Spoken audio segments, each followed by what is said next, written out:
I guess your dad just didn't really see what you were spending the money on, right? Yeah. So it's just a little easier for dad to know, there's my $100 on the credit card, right? There are new tricks, and we're sort of going to the sort of free-to-play thing, so let's start talking about that. Is anyone here working on a free-to-play game right now? A couple of people, yeah? All right, so obviously. There are new tricks. Jordan Weissman actually we showed him Wolf Toss, and so we're developing a game. Patrick started his career at Nintendo, so we're developing the game along the traditional structure, but it's going to be really hard, and then you get to the end, it's going to be some massive payoff, brutal boss fight.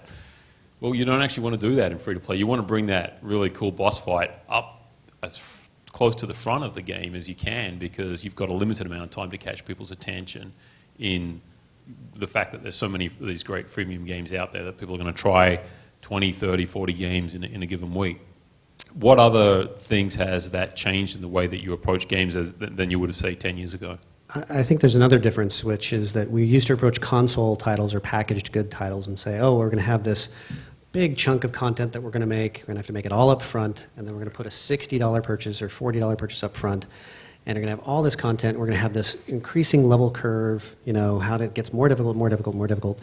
And I kind of challenge that notion. When I look at it, I think to myself, the average person going to a movie, 5 minutes into the movie, it doesn't switch to French, and then 10 minutes into the movie, it switches to German. 15 minutes into the movie, it switches to Latin, and by the last half hour, it's in Sanskrit, so that it could be a nice, challenging level curve. If you look at it, really, people want just more of what they like. They don't necessarily always have to have something that's always just an increasing difficulty. People who make movies kind of understand this notion of having periods of drawdown and periods of increased tension and then back and forth, but having more of it once you like a particular piece of IP. And I think that's what we have the opportunity with free-to-play.